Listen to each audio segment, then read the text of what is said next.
One more minute, right? We are live. We are live now. Good evening to everyone. Thank you for joining us in the 6th episode of Beyond Toastmasters. I am Toastmaster Anuradha Somaya, Area Director for Area B3 and currently serving as the President of Eminent Toastmasters Club, Mumbai. Think beyond your lifetime if you want to accomplish truly worthwhile, said Walt Disney. We all have our aspirations which are always beyond what we currently work on or we are part of. Working for it with a vision and achieving it is what Beyond Toastmasters is all about. My aspiration to write found its way in the club newsletter from the Rough Notes. Beyond Toastmasters is a District 98 initiative where renowned speakers and leaders from across the globe share the experiences and learnings to our members. We believe that the learnings will help our participants to go ahead beyond their limits to achieve their aspirations. After 5 successful episodes, we are here with the 6th episode of Beyond Toastmasters. Before we begin our session, let me set a few ground rules. I request everyone to please switch off the video all throughout the session for a better bandwidth. Public chat option will be enabled throughout the session. You are requested to respond whenever the speaker asks a question. You can as well ask a question in the chat box during the session to our moderator. Let me now state the mission of our Toastmaster International. We empower individuals to become more effective communicators and leaders. And the mission of District 98? We build new clubs and support all clubs in achieving excellence. Now, I take this opportunity to introduce our moderator for today's session. He has received the Toastmaster of the Year award from District 98 in 2017-18.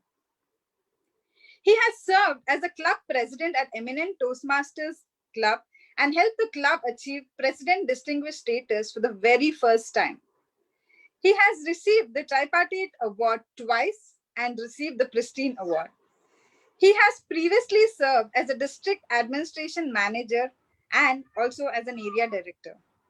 He is currently serving as a Division B director. Let us invite our distinguished Toastmaster, Aaron Colaco. Over to you, Aaron. Thank you, Anuradha. A warm welcome to each one of you for this episode of Beyond Toastmasters. Helen Keller once said, "Alone, we can do so little. Together, we can do so much." Isn't this apt when we think about Toastmasters? The very first time when we entered a Toastmaster meeting, our decision to become a member or no all depended how we felt being in that community. Once we became a member, our fellow members acted as collaborators. The mentor that was assigned to us, the people who evaluated our speeches, and we learned from one another, not just in our club, but even outside our club, as we interact with people at our area and our division. And now, during this period of online meetings, this community of Toastmasters helps us to collaborate even more as we connect with people not only from our district, but even an opportunity to connect with people across the world. Today, we are at one such event, Beyond Toastmasters, that connects Toastmasters and non-Toastmasters across the world as leaders come and share, inspire, and help us to become better Toastmasters and more effective people even in our personal lives. Today's episode is going to be on this theme of collaborating and building communities. Who better to speak to us on this topic than Jonathan? Jonathan has been an active part of global developer communities, startups, and innovative initiatives for over 8 years. Currently, he is a senior developer advocate at Progress Chef, and he has also worked at hyper-growth enterprise companies like Postman and Automation Anywhere. He has conceptualized, built, and scaled developer communities to impact over 11 million developers in more than 22 countries over his career. He has specialized himself in running globally scalable, value driven programs and envisions to give back to the society. As an advocate of budding developers and technology enthusiasts, he mentors startups and developers to fast track their growth and march in their path to success. Join me in putting your hands together and welcoming Jonathan Pereira as he speaks to us how we can build communities as collaborators. Over to you, Jonathan. Well, thank you, Aaron. Thank you very much for those kind words. And thank you, everyone, for having me here today. I really feel uh, really happy and excited to be in the presence of so many amazing people. I can see a lot of folks still joining us. And I know these are really weird times with this whole global situation going on. So many things happening in this year 2020, and our lives have literally been thrown off track. So it's things like this kind of meetings that kind of help us reorient ourselves and get our lives and our minds a little peace that we really need and we deserve. So once again, thank you all for having me here, and I really hope that I can add some value, and you have some interesting insights and learnings that you take away. So today, what I am going to be talking about is building communities. And what better way to start than tell you about my journey and how I built my first community and then went on to build multiple other such communities. And along the way, I'm going to give you some of the key insights that I learned along the way. And these have really been very close to me. They have taken me a lot of hard work to get there. So I want to give you an easy way out so that you can take the hard work that I put in and all the places that I failed, and you can circumvent those and probably do things in a better way. So let me quickly start by telling you a little about myself. So I come from this amazing place called Goa, which I'm sure everyone hears or at least talks about every time there is a vacation plan happening in office, or you want to you want to feel the sun on your face and the breeze rushing through your hair, and you want to feel the cold water on the beaches. So yeah, I lived there, and interestingly, this amazing scenery that I just described to you is walking distance from my house. So I couldn't ask for more, is what I'm trying to say. But talking a little about my family itself, I come from a very, very conservative family with both my parents working in the government, my mother, a teacher, and like any other family or like any other parents who have been working in the government, one thing that has always been clear to me has been the importance of stability. And not just for me, this has probably gone down not just in my immediate family but in my extended family as well. except for me. I am clearly the odd one out here. And this kind of has had its benefits as well as kind of some disadvantages. You don't get everything. But I think for me specifically, my first entry into public speaking was back in school. And it so happened that there was this event happening. I think it was the passing out parade, which is an annual fair, and it's something which is very important. And a speech there is always reserved to the head boy of the school. And uh, this was as fate had to had it. The head boy of that year all of a sudden falls ill, and uh, poor guy, he came down with something very serious, and there was no one to talk at that event on that particular day. And the entire staff of the school is now trying to find someone to fill up his shoes. Being the teacher's pet, I was the first on their minds. And I was honored. Like, think about it, for a kid in school getting getting a slot which is otherwise reserved only for a head boy. That was really an honor for me. And I was excited. So without even thinking twice about it, I was, yes, let's do this. And I took it up.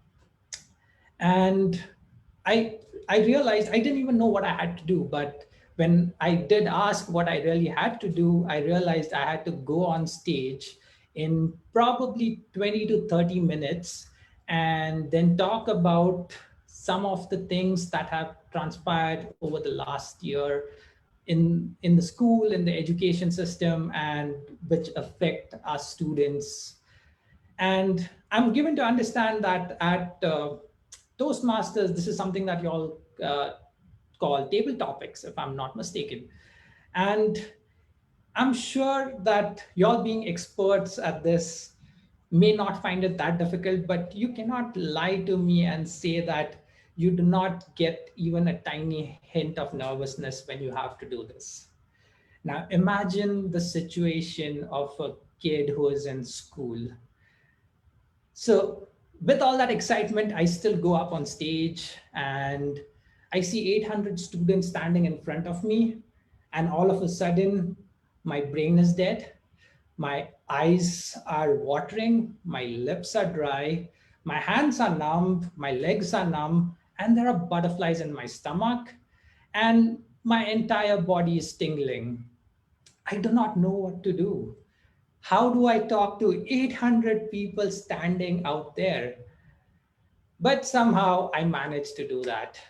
And I'm not going to tell you how exactly it went, but let's just say I was still called on later to speak at more such events, including elocution competitions, quizzes, and debates.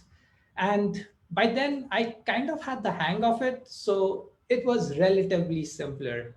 But this is that one star moment that still keeps coming back to me multiple times when I think about how it all started. So my school life went on like any other school student who secured a distinction. I went to engineering, and even though given that how well I had excelled in school, I was the teacher's pet and all, the same expectation was set for my engineering career. But things kind of started changing.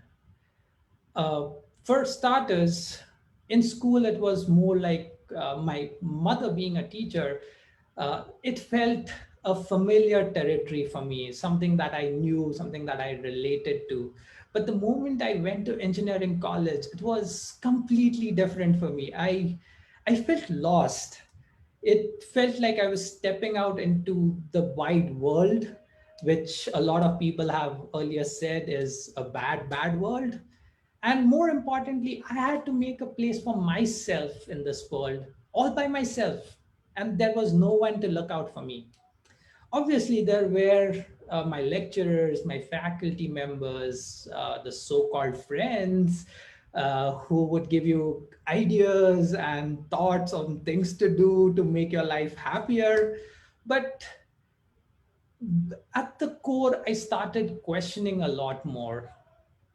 why are why am I doing things that I'm doing? Why do I have to do anything? Why can't I just sit on the beach with something in my hand, probably more like a glass of milk, because I was still underage, I guess, and chill the entire day? Why can't I just do that all the time? And I kept asking questions like this, some of which were really silly. The others maybe were spot on. But the problem was there was no one to really give me the answers. My faculty only cared about what was in the textbooks. My friends had made some really weird choices. And in the end, all that I knew was that I did not have the answers that I was looking for, which led to a lot of boredom. And things escalated even more in my second year when there was a clear impedance mismatch between the faculty and me, wherein the input is just not equal to the output. I felt completely lost. So I did what any other college student would do, other than obviously asking ideas from his classmates. I went to Google, I opened up the search page, and I typed, "How does a college student make money?" Because I thought money would solve my problems. And I got two routes that I were apparently highly suggested. The first one was doing a lot of data entry and then getting paid for the number of words I punch in or something to that effect. And the second one, and which is way more interesting, is the multi-level marketing schemes which existed. Thankfully, I chose neither. And I decided maybe I could make my code speak. Because one thing that I really realized was along the way, I could do a lot with my code. I was in my second year and no one else in my class could develop a decent website. Forget developing a website. They didn't even know what HTML was. And I knew the basics of HTML, CSS, JavaScript, and all of those languages. And I could create a nice looking website in some time. So I thought, why not put that to work and, while we are at it, make some quick cash along the way.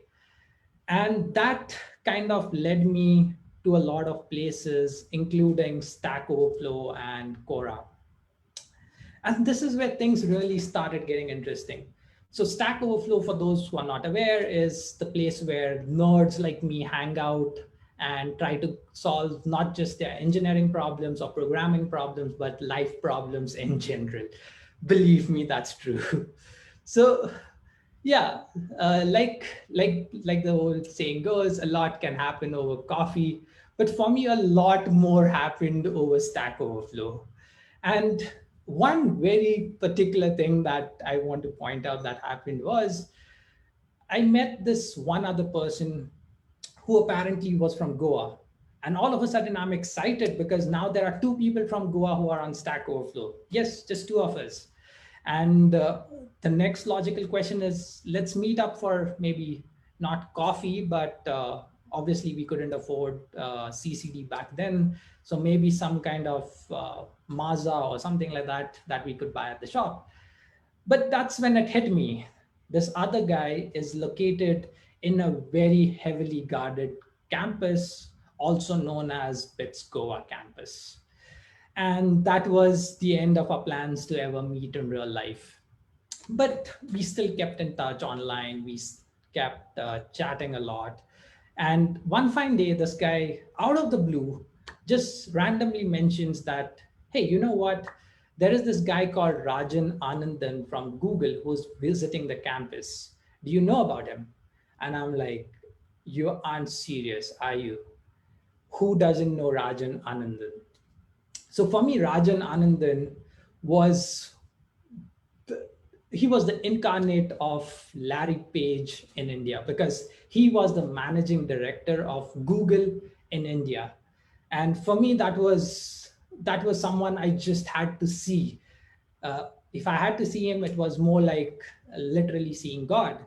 And the moment this guy told me that he's coming to Goa, I was like, yeah, I need to be there. And so, which is why I did the most logical thing. I asked him, can you get me in? And he said no. So I didn't give up, because I really, really, really wanted to be there. I asked again, and this time I added a pretty please. But the answer was still no. So now here's the thing about BitScore, right? If you want to get into BitScore, you either require large amounts of money or like some massive influence to get into that campus. And I had neither. So then I thought about the age old saying that to get something, you need to give something.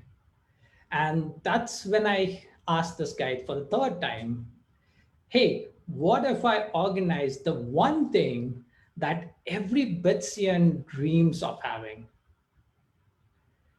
And I don't know what you were thinking, but in reality, what I was offering him was a weekend with my loved bike, so that he could break free from the shackles of Bits Pilani and explore the amazing Goa that lies beyond the walls of Bits Pilani. And even before I knew it, he fell for it. And probably that's by far the best sales pitch I've ever done in my life. So that was it. I got into the event. I went to the event. I heard a lot of people talking. A couple of very interesting ideas came to fore. But at the end of the day, I still wasn't satisfied. And let me also tell you, I saw Rajan Anandan 10 meters away from me. It literally felt like I was looking at God. And but yet there was something which was still lacking. So which is why I was still curious. I wanted to know more about what's happening. So I went and looked for the organizers who are hosting the event. And I started talking to them, and that's when I realized that these are the folks who really have a lot of say about what's happening. And and that's when I started talking to them and trying to get to know what are the things that they do, how do people get into such events, or more importantly, how do you get Rajan Anandan to a place like Goa, wherein people, the majority of the people don't even know who Rajan Anandan is. And they told me a simple thing: you just need to find the right person. And that is a key insight that has been with me for the longest time. You need to find the right people. You could go to a meetup, you could go to an event, you could go to a conference, and you could go right up to the speaker and ask him a lot of questions, but he will tell you things that are limited to only the subject matter. But at the same time, if you talk to the organizers of that particular event, they'll tell you more about just the product or the subject, because they have a wider exposure, not just to the people in that domain, but also the other companies, the other products, the other solution that exist in that ecosystem. And which is why it's not just the speaker that matters. Finding event organizers who can help you connect with more people, these are the people who literally can help you build a wide network. So I managed to keep in touch with those organizers. They kept updating me about upcoming events, activities happening everywhere. And in the next couple of months, I started packing my bag and going to places like Mumbai, Delhi, Bangalore. And I started attending a lot of these events. I managed to see a lot of places. I got exposure to a lot of the city culture outside our small town of Goa, as I like to call it. But there was one thing that was really bothering me. I I can travel to places like Bangalore, Mumbai, but there are so many of my colleagues, so many of my friends who are equally talented, if not smarter than me, who do not have that same opportunity or do not have that same freedom. How do they get something like that? And more importantly, why can't we have something like this in Goa? So, at the core, what I really wanted was to have more people to come to my location so that a larger audience in my city, in my state, can benefit out of it. So that students in my class, in my college, in the surrounding colleges can benefit from it the exact same way that I do. And again, I went knocking on doors. I spoke to one person who redirected me to someone else, who then redirected me to someone else, who then redirected me to someone else. And eventually, I reached to someone who was heading the entire program for Google in India. So, another very key insight that I want to share here, this entire process of reaching out to people took me over a year. And many a times I felt like giving up. So always remember that reaching out to leaders, to influencers takes time, no matter how well you're connected. So you always have to be patient. None of this happens overnight ever. So do not believe someone who says, I called up someone and things happen just like that. They just don't work out that way. So I spoke to them, and initially the head was slightly not convinced. He was, I mean, why would someone listen to a kid who is in college, that too from a tier three city, from a college which no one has even heard of? Obviously, GC is great in Goa, but no one really has heard about Goa Engineering College outside Goa. So why would he believe me? But I don't know, it was maybe it was he was having a good day, or maybe he saw something in me and he decided, why not? And he decided to take a chance on me. He thought, let's just experiment with this and see how it works. And the advantage, the bonus for him in this was it was going to be a work vacation for him as well. So it was kind of a win-win for all. But it really did work out well, because in the long run this went out really well, and we had and I managed to get the Google community to Goa. So now that we had the community in Goa, the next major thing is getting people. How do I get people to attend my events? How do I get them? How do I show Google that yes, there is really traction in Goa? There are people who want value out of events happening in Goa. So I had to motivate people to join. Now, there were three things that I did. The first, obviously, was start talking to people around me. I started talking to my classmates, the people in my hostel who were still busy with their weird stuff. And I'm telling them, hey, you know what? I have this amazing community which we are just setting up in Goa, and you should be a part of it because you're going to learn so much from it. And they were like, yeah, whatever, dude, later. And though I had some people who did join, majority of me told me later. So then I thought, what could be an incentive for them to join? And back then I knew that students were really scared about attendance. So I go out telling people, without, by the way, without any prior authorization, that if you attend my if you attend my event, I'm going to take care of your attendance for the day. And people were like, oh, that sounds cool. I get to attend an event and I get attendance. So that's a good deal. And people did take that. But what really worked for me was when the third time I actually went out and told, hey, you know what? If you come to my event, I'm going to give you a cool Google t shirt. And all of a sudden, everyone wanted to come to my events. So much so that now it was overflowing. We couldn't accommodate people. We had to make our events invite only. We had to literally restrict the number of people who could sign up for our events. And that was how quickly things just explode. And so here is something that is very, very important. If you really want to draw an audience, you need to give them something that they really value. And this could be different for different audiences. For example, it could be something like knowledge, or it could be something as silly as a t-shirt. Now, as adults, for us, a t-shirt may not really make sense. But imagine a college student getting a Google branded t-shirt.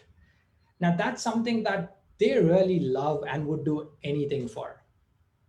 So these are ways in which I kind of quickly started growing the number of people who started coming at our events. But somehow even that wasn't enough.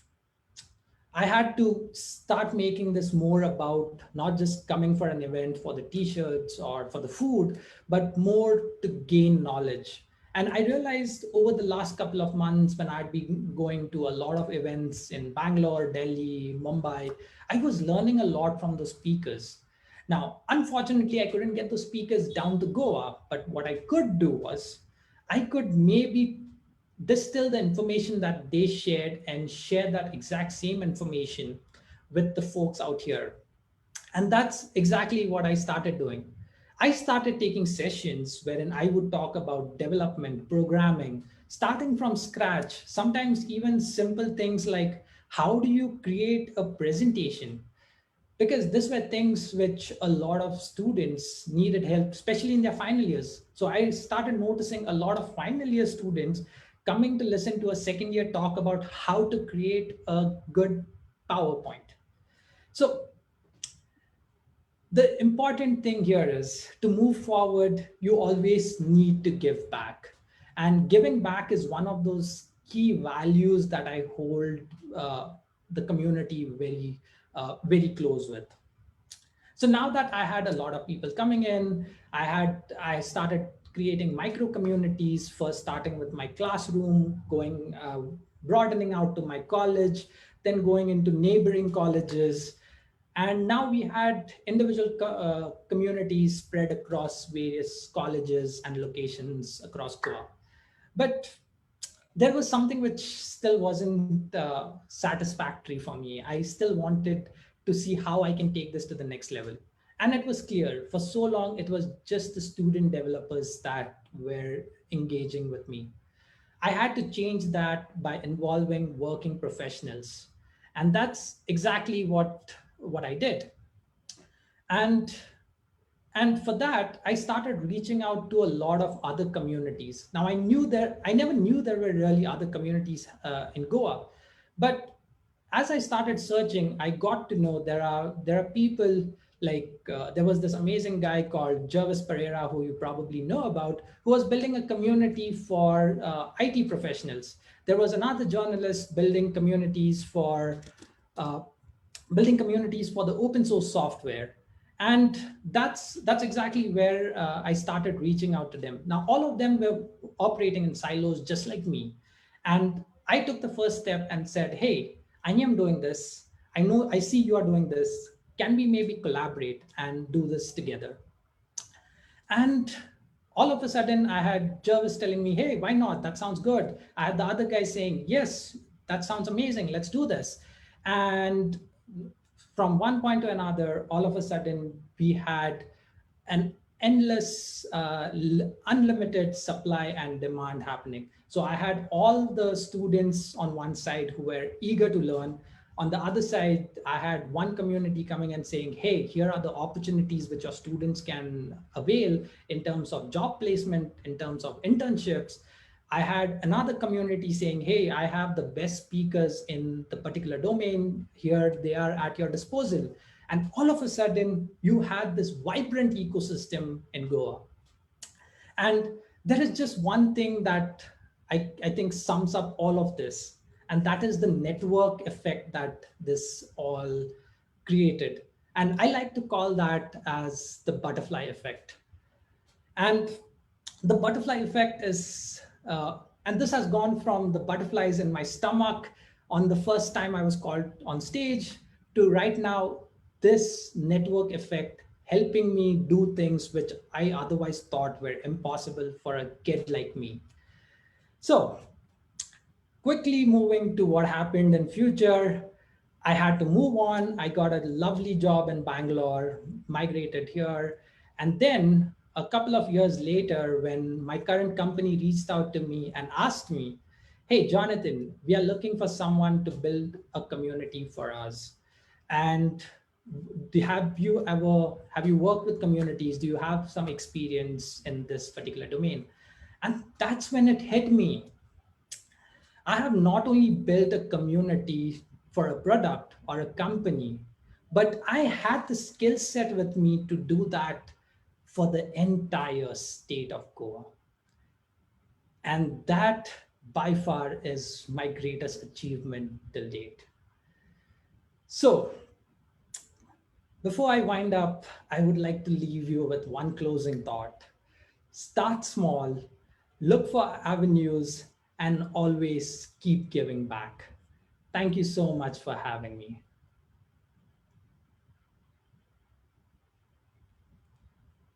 Happy to take any questions. Thanks, Jonathan, for sharing your insights. It was, very valuable, and you explained right from the start that how you wanted to go and attend an event, and from there it grew to such a big scale. So I've received some questions from the audience, and I request the other people in the audience that if you have any questions, feel free to send it to me over chat so that I can ask Jonathan. Jonathan KK has asked that as a developer, he attends tech talks and meets and greets people, but he finds it a little difficult to connect and sustain that connection. So, any thoughts on that? How can he, build that connection and sustain it? So I think that's a really good question because uh, we all have a very limited amount of the number of faces or the number of people that you realistically can remember, right? But here's the thing: you like I was talking about the butterfly effect earlier. You don't really know when someone that you have crossed paths with can help you in the future. So my first point here would be any kind of networking is always has a positive outcome. You may not know it right now, but in the long run, it just shows up out of the blue. When it comes to sustaining, now obviously the challenging part of this is how do you sustain a conversation with someone you do not in the near future see any kind of connection or any kind of association with. And here is where it gets interesting, right? So the very fact that you have met someone at a tech event shows that there is something very common between the two of you. There is something that drawed or pulled both of you to the exact same event. That itself would be the first point of similarity between y'all. And that can be the opening door. And you can obviously go on to ask more about how do you or what are the latest things that you have heard about that, or if there is something that's happening or in a different way that you are using technology, that particular technology, there is something new that you have learned that could be of value to me or my company or the way I work. These are things that, especially when it comes to developers, we are more than willing to help with because uh, I cannot speak for the others, but the developers or the race of developers, as I like to call it, is usually very giving and very open. They are more than happy to share information.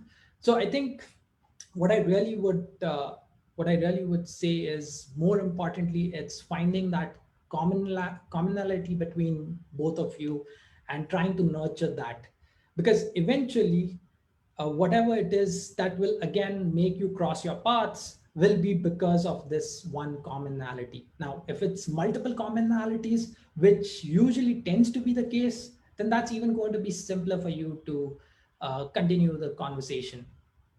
But other than that, I have even seen a lot of people who meet me at conferences just send out random happy new years and festival wishes.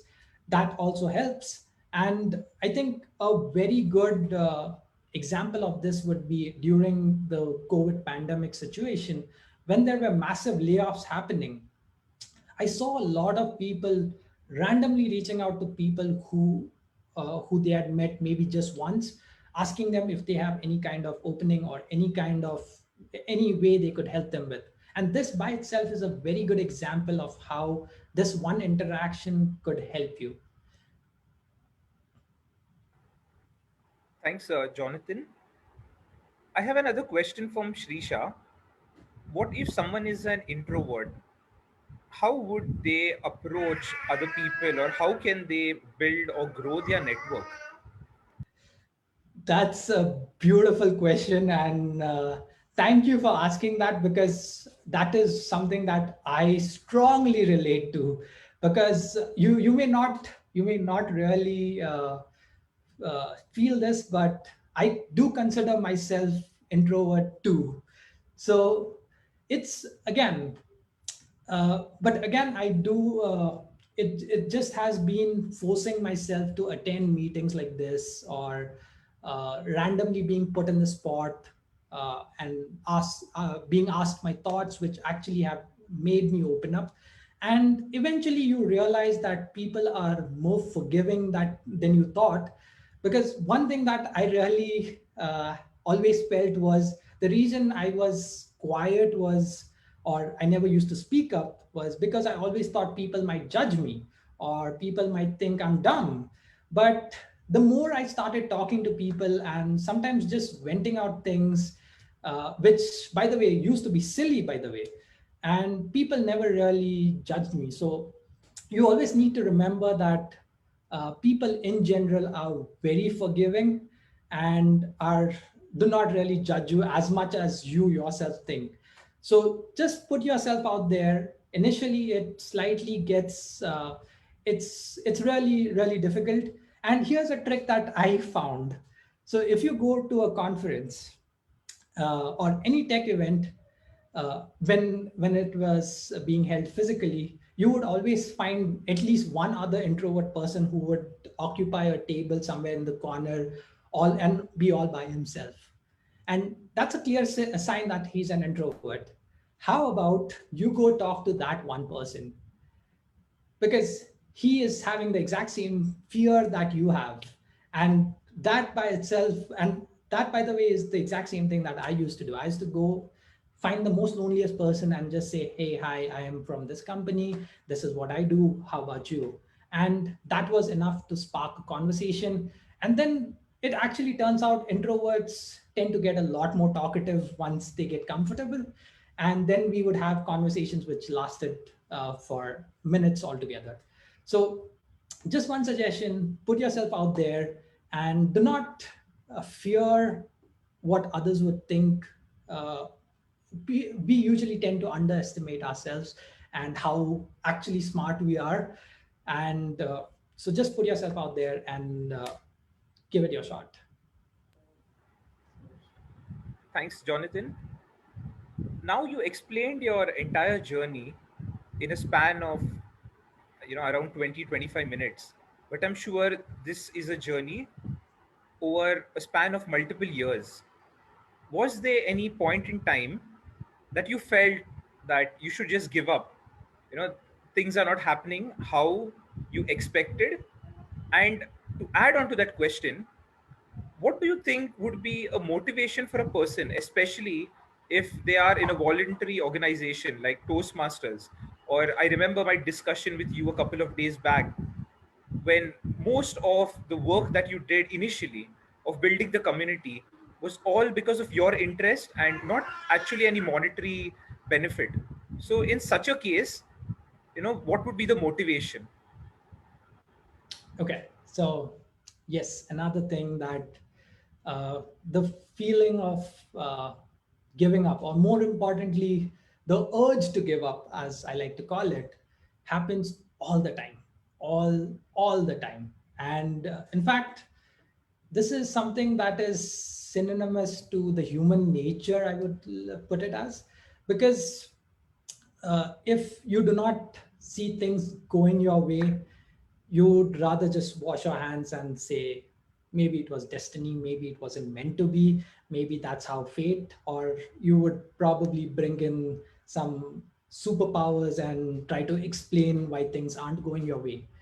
But believe me, everything uh, things can get really difficult at times. You things just don't go your way. In my case, I think on probably in a month there are at least 3 times I think about giving up from what I'm doing. So, and this is a conservative average, but it's just that it's that north star that I have, which then helps me realign. So for me in my life specifically, I know what is it that I'm looking towards, or if I'm working in a particular company, why is it that I'm working in this current company? Why am I not just sitting by the beach with a beer in hand now? And I have that vision for me which keeps me going. And this is in my professional life. But coming to the question of voluntary, and it gets even worse, because at least in the professional side, your salary is kind of a stick for you to make sure that you work, because if you do not work, then your salary is not justified. But in the voluntary space, specifically communities which are not for profit, it becomes really difficult to justify putting in that time and that effort when you could just as much be chilling. Like today, we all could have been sitting and watching Netflix, but yet here we are. And that says a lot about you as a person, because you have a particular interest that you have recognized, and that says that this is exactly where I want to go. And that kind of helps you realign to what is it that you're doing. So, in the broader context, to sum it up, what I would say is it's that passion that is there within you that really will keep you within a non-profit community. Because other than that, there is no motivation for you, and unless that passion is there, you probably are going to get lost along the way. So, which is why I say this multiple times, it's not easy to be part and especially lead a non-profit community. Jonathan, one of your first points in your session is that finding the right people. Now, in our age that we are currently in, especially as everything is online, we could be lost with so many different alternatives. How do we know that yes, this is the right option for me, or this is something that I should avoid? If I give an example, like say suppose someone says I want to learn Python, and they would just go, and even if they be specific that a Python video, they could be 100 options. From that, 10 could be good and 90 could be not so good. So how does someone find the right person? That is your first point. So something if you could suggest. So I think for me, it has always been a trial and error method. Uh, Again, like you said, probably I have. So take for example the video example itself that you gave. I probably would go through maybe 10 to 15 of those videos and realize, oh, these are not helping me at all. And then eventually, maybe I find that exact keyword, or maybe I try to refine my search better. Uh, just to answer that example. But in general, again, you're not always going to find the right people, and that's the beauty of life, by the way. It shows you different kinds of people, some of which everyone teaches you a lesson. So you learn something or the other from everyone. So you're not going to immediately find the right person. You're going to have to keep looking. But eventually, the moment you find the right person, you will know, because your ideas, your ideologies, your thought processes instantly start to sync.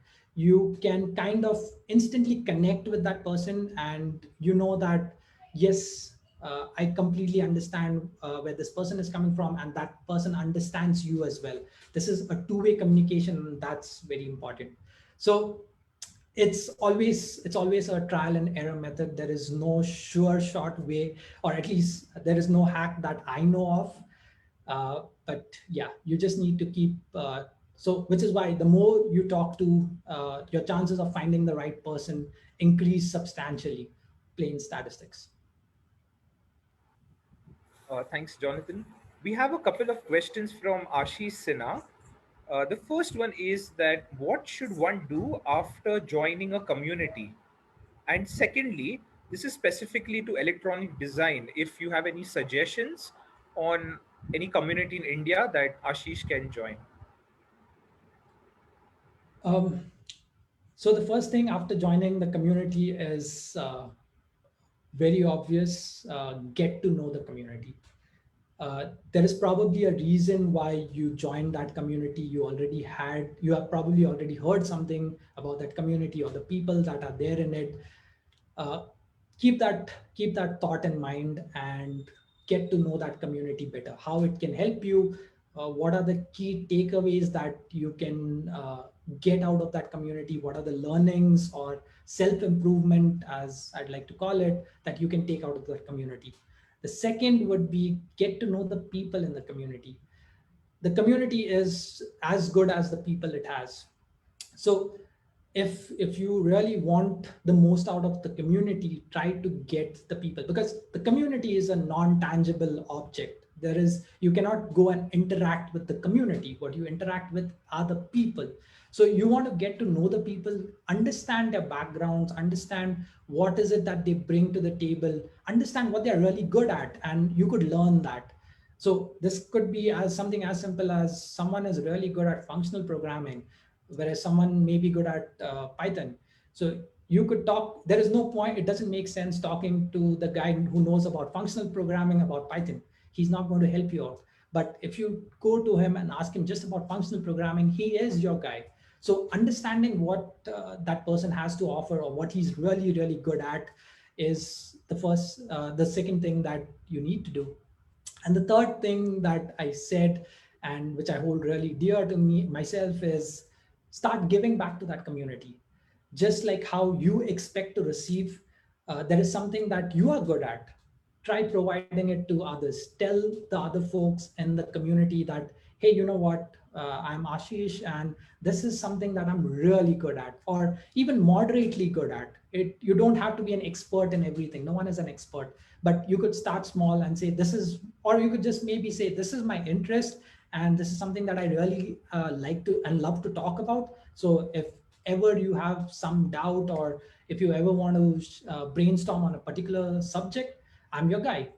And there you go, as simple as that. Coming to electronics community in India, I'm not very sure, but I know that Maker House, or is it Maker? Um, I think it's Maker Lab. I can recheck and get back to you a little later.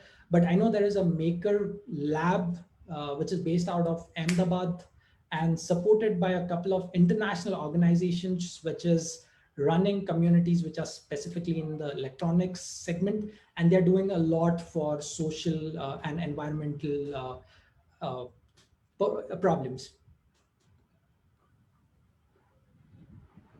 Thanks, Jonathan.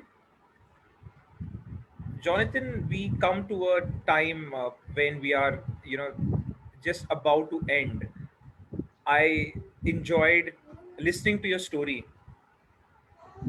and I'm sure each one of us listening to it would have been inspired. And the points that you explained were very, very relevant, and many of our questions also got addressed. We were so happy that we could have you, and it was a very valuable session. As we end, my last question to you: any advice that you would like to give to all our participants here? It could be how they could be better collaborators, not specifically building a community, but how they can collaborate with one another. Some final thoughts from you. So, like I said, start small, even the smallest action counts, and just keep your eyes open for avenues, opportunities, and always keep giving back. I think the butterfly effect will always take care of you. Thanks, Jonathan. On behalf of District 98, I want to thank you for your time and for giving back to us, and not specifically giving back to us, but giving back to the society by helping us to know much more on how we can collaborate, how we can build communities, and your inspiring talk from you. Thank you so much, Jonathan.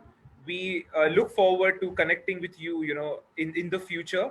And I'm sure people will search you on LinkedIn, and you'll get many requests as so that people can network with you, because you are a right person who they will want to connect with. Definitely. Thank you, Jonathan.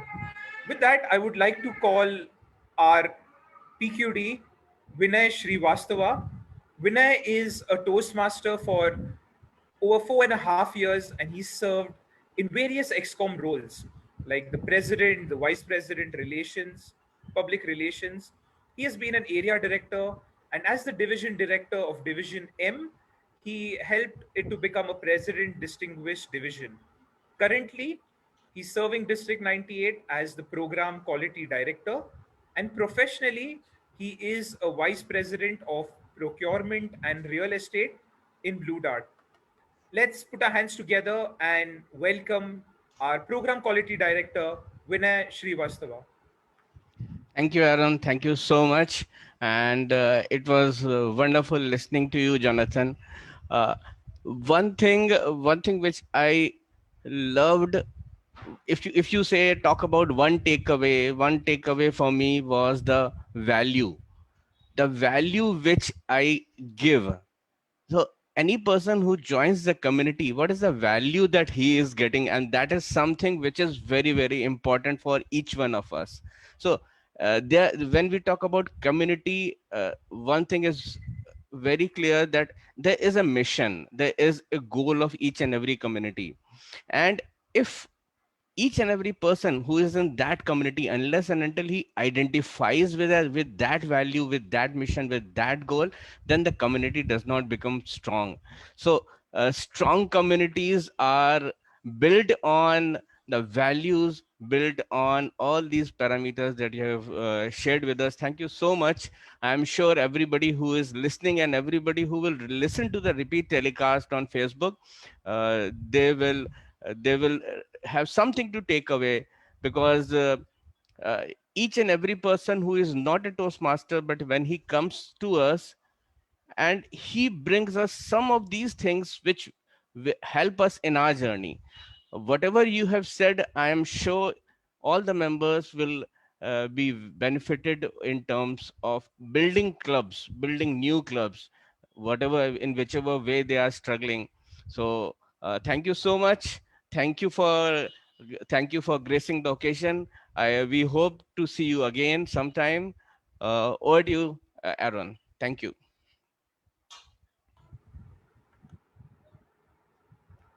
Thanks, Vinay. We would like to thank each one of you for taking time out and being a part of this Beyond Toastmasters session. There were many people who have worked hard behind the scenes, and we would like to thank them. Can we have the certificates, please?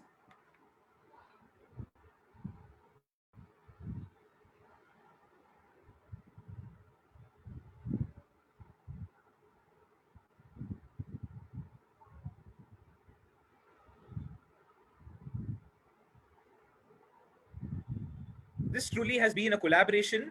This idea that came from Manideep of Beyond Toastmasters, and today, as we celebrate our sixth episode, let's thank all those people who have been working silently behind the scenes to ensure we have a good experience.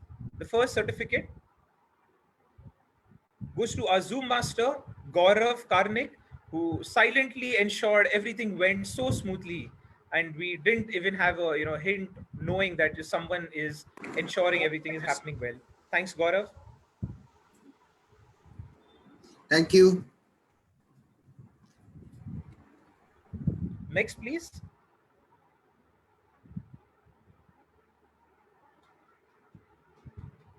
Our second Zoom master for the day, Monish Dukande. Thank you, Monish, for helping us to have a wonderful and seamless session.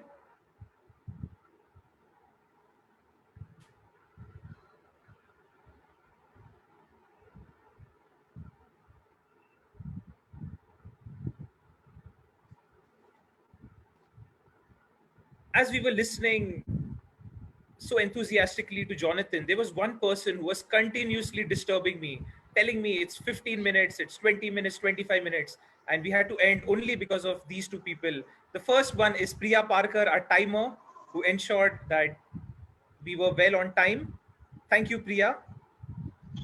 Thank you, Aaron. And the next timer is Shahista. Thank you, Shahista, for helping us to ensure that everything went seamlessly with our time. Thank you.